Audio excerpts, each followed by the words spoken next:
प्रेम भक्तिर ठाकुर। सदन पेशारे जड़े कंसेई थिले, किंतु जीव हत्यारे म्रियमाण होई से जीव हत्या छाड़ीदेले।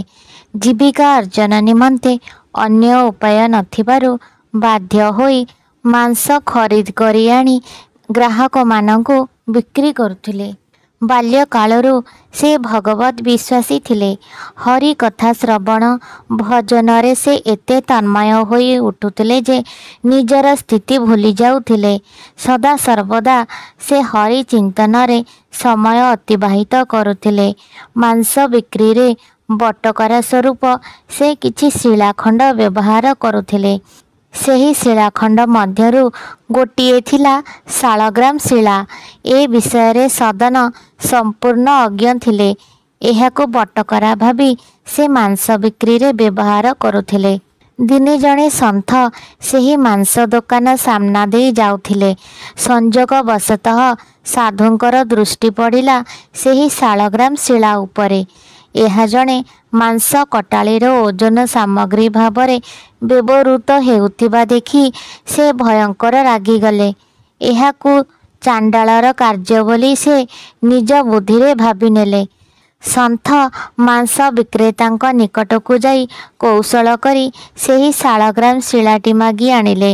ଏହା ଏକ ଶାଳଗ୍ରାମ ଶିଳା ବୋଲି କୌଣସି ସୂଚନା ଦେଲେ ନାହିଁ ମାଂସ ବିକ୍ରେତାଙ୍କୁ। ସାଧୁ ସନ୍ଥଙ୍କ ଉପରେ ଆଧ୍ୟାତ୍ମବାଦୀ ମାଂସ ବିକ୍ରେତାଙ୍କର ପ୍ରଗାଢ଼ ଭକ୍ତି ଥିବାରୁ ସେ ମାଗିବା ମାତ୍ରକେ ଏହାର ଆବଶ୍ୟକତା ସମ୍ପର୍କରେ ନ ପଚାରି ତାହା ଦେଇ ଦେଇଥିଲେ।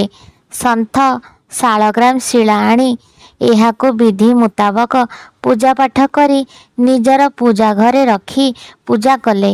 କିନ୍ତୁ ଭଗବାନ ତ ପ୍ରେମ ଭୋକିଲା ଭକ୍ତିର ଦାସ, ଶ୍ରଦ୍ଧାରେ ବନ୍ଧା। ରାତିରେ ସେ ସ୍ୱପ୍ନରେ ସନ୍ଥଙ୍କୁ ଦେଖାଦେଇ କହିଲେ, ସଦନ ପାଖରେ ମୁଁ ଅନେକ ସୁଖରେ ଥିଲି। ସେଠାରୁ ତୁମେ ମୋତେ କାହିଁକି ଉଠାଇ ଆଣି ଏଠି ରଖିଲ? ମାଂସ ବିକ୍ରି କରୁଥିବା ସମୟରେ ତାର ହାତର ସ୍ପର୍ଶ ପାଇ ମୁଁ ବହୁତ ଆନନ୍ଦ ଅନୁଭବ କରୁଥିଲି। ତାର ମୁଖରୁ ନିଃସୃତ ଶବ୍ଦ ମୋତେ ସ୍ତୁତିଜ୍ଞାନ ଭଳି ଅତି ଅମୃତମୟ ମନେ ହେଉଥିଲା। ମୋର ସମ୍ମୁଖରେ ସେ ଯେତେବେଳେ ଭଜନ କୀର୍ତ୍ତନ କରୁଥିଲା ସେତେବେଳେ ଆନନ୍ଦରେ ମୁଁ ରୋମାଞ୍ଚିତ ହୋଇ ଉଠୁଥିଲି। ମୋତେ ଏଠାକୁ ନେଇ ଆସିବା ଦ୍ୱାରା ମୁଁ ସେସବୁରୁ ବଞ୍ଚିତ ହୋଇଗଲି।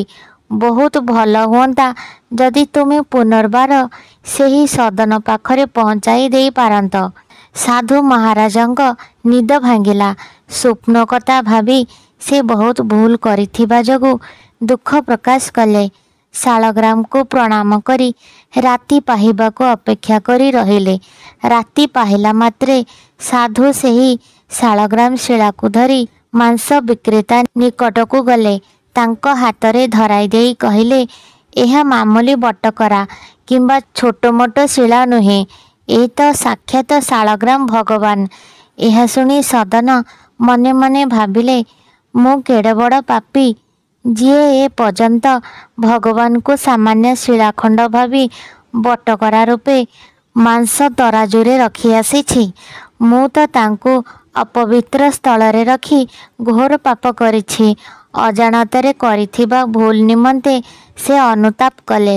ଏହାପରେ ତାଙ୍କର ମାଂସ ବ୍ୟବସାୟ ପ୍ରତି ବିତୃଷ୍ଣା ଭାବ ଆସିଲା। ଶାଳଗ୍ରାମ ଶିଳାକୁ ନେଇ ସେ ଯଥାବିଧି ପ୍ରତିଷ୍ଠା କରି ପୂଜା ଅର୍ଚ୍ଚନା କରିବାକୁ ଲାଗିଲେ। ଆଜିର ଏ କାହାଣୀଟି ଯଦି ଆପଣମାନଙ୍କୁ ପସନ୍ଦ ଆସୁଥାଏ ତେବେ ଭିଡ଼ିଓଟିକୁ ଲାଇକ୍, ସେୟାର, କମେଣ୍ଟ କରନ୍ତୁ ଏବଂ ଚ୍ୟାନେଲରେ ନୂଆ ଥିଲେ ଚ୍ୟାନେଲକୁ ସବସ୍କ୍ରାଇବ୍ କରନ୍ତୁ। ଧନ୍ୟବାଦ।